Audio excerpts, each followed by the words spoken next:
The formula for speed.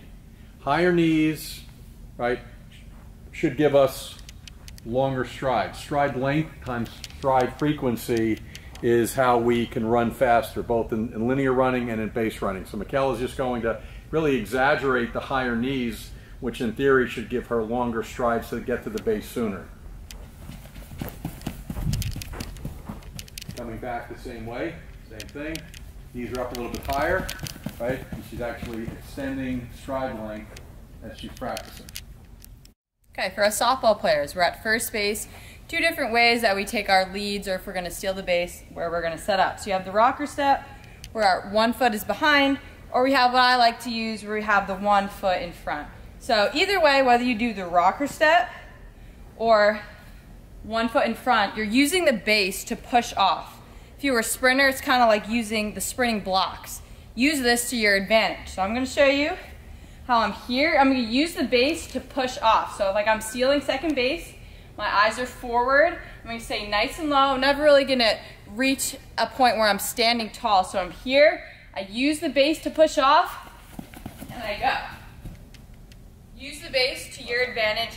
Push off the base. Same thing. I have my high knees. My stride lengths are long.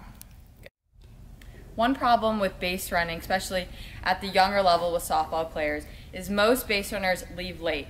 You got to look where the umpire is at all times. You want to leave early as much as you can. So we like to use, when the pitcher's at her top of her windup, we call this 12 o'clock. That's when you're going to take off from the base. So if you're in the rocker position, you'd probably even leave a little bit earlier than that.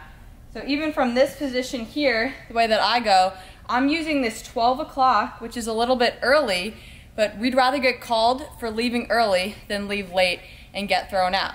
You want the umpire to say, she's called out for leaving early. That's when you know that you're getting good jumps.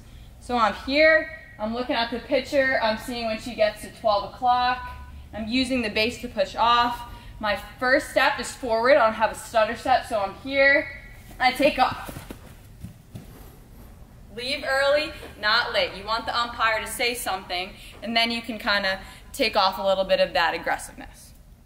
All right, so we're talking about stealing bases over here. So you guys can get your lead however your coaches are telling you, right? The important part is once you get in this position right here. So notice I'm in my legs. Your hands can be almost anywhere you want. The important part is when I decide to go, I'm going to take this front elbow, and similar to how we were doing when we were sitting down there, I'm going to drive it behind me so I get my hips and my whole body going that way as fast as possible. What I see a lot with young players is this little false step where I see them open up with this foot and then go, which is wasting precious time, which we don't have when we're stealing bases. So one more time, it's going to look like this full speed.